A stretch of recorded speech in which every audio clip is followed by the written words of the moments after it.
دنیا سے چلا جانا ہے۔ یہ دنیا چراگاہ کی مثال ہے، جس طرح کوئی بکریاں چرانے کے لیے، مویشی چرانے کے لیے چراگاہ جاتے ہیں، اور چراگاہ میں بکریاں چرانے کے بعد، مویشی چرانے کے بعد جب شام کا سورج ڈھل رہا ہے، اس کو خیال آتا ہے، اس کو فکر ہوتی ہے کہ اب مجھے گھر لوٹنا ہے، مجھے گھر جانا ہے، اس لیے کہ ہم تو یہاں بکریاں چرانے کے لیے آئے ہیں، ہم تو یہاں مویشیاں چرانے کے لیے آئے ہیں، ہمیں یہاں ہمیشہ رکنا نہیں ہے، ہمیں اپنے گھر کی طرف جانا ہے۔ اس لیے کہ گھر میں انتظار کر رہے ہیں، ہمارے باپ ہمارے انتظار کر رہے ہیں، مائیں انتظار کر رہی ہے، ہماری بیویاں انتظار کر رہی ہے، ہمارے بچے انتظار کر رہے ہیں۔ اسی طرح میرے پیارے ساتھیوں، یہ دنیا ہمارے لیے اور آپ کے لیے انتظار کی گھڑی ہے۔ اس دنیا میں ہم اور آپ آئے ہیں، جنت ہماری انتظار کر رہی ہے، جہنم ہماری انتظار کر رہی ہے، آخرت ہماری انتظار کر رہے ہیں، آخرت ہماری انتظار کر رہی ہے۔ یعنی اگر ہم اس دنیا میں نیک اعمال کریں گے،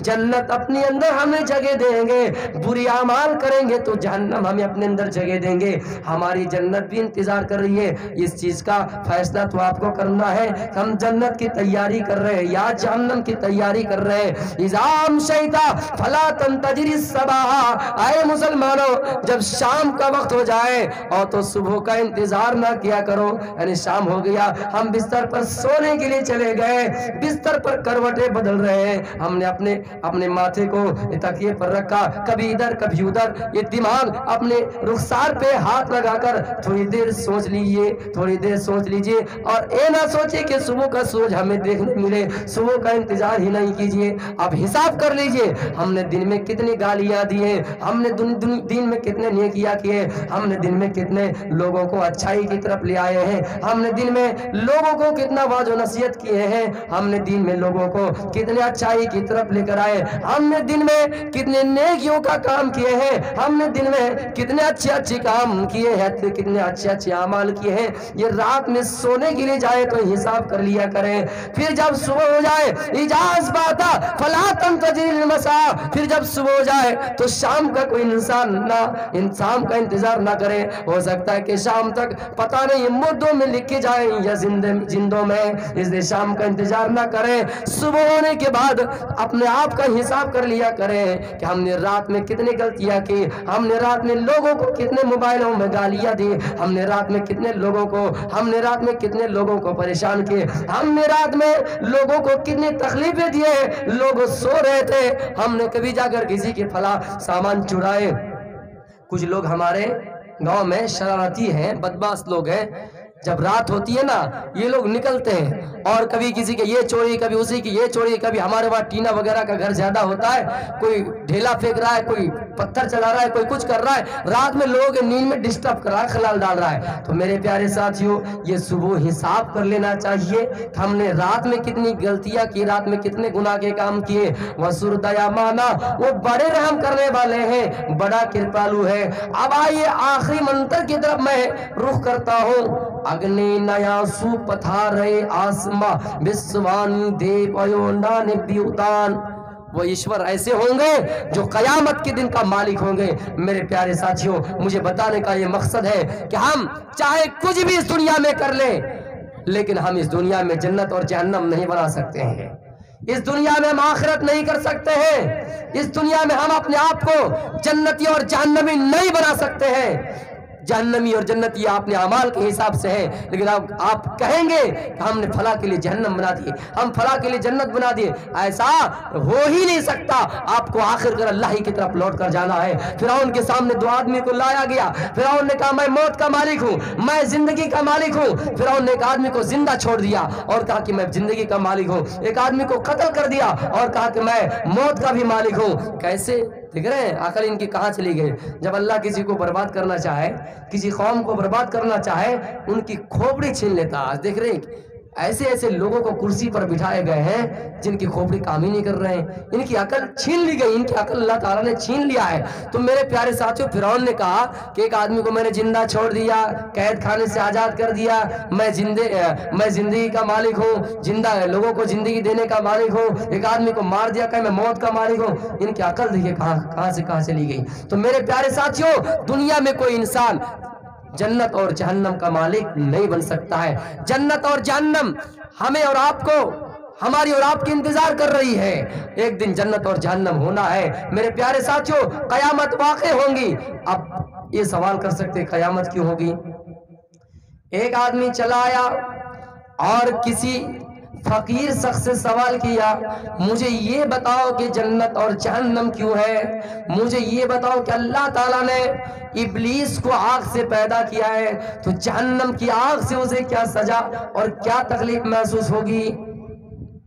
اللہ تعالیٰ کو قیامت کرنے کی کیا ضرورت ہے؟ اس فقیر نے بغیر سوچے سمجھے کہ ڈھیلا اٹھایا اور اس کے منہ پر مار دیا. جیسے اس کے منہ پر مارا وہ آدمی فوراً تھانے میں گیا, کٹیہار پولیس اسٹیشن میں گئے اور وہاں جا کر اس کی شکایت نالش کر دی, درج کرا دیے, کیس درج کر دیے. اس فقیر کو بلایا گیا. او فقیر یہ بتاؤ تم نے اس کو کیوں مارا؟ کہا میں نے مارا نہیں, اس نے سوال کیا تھا, میں نے اسے جواب دیا.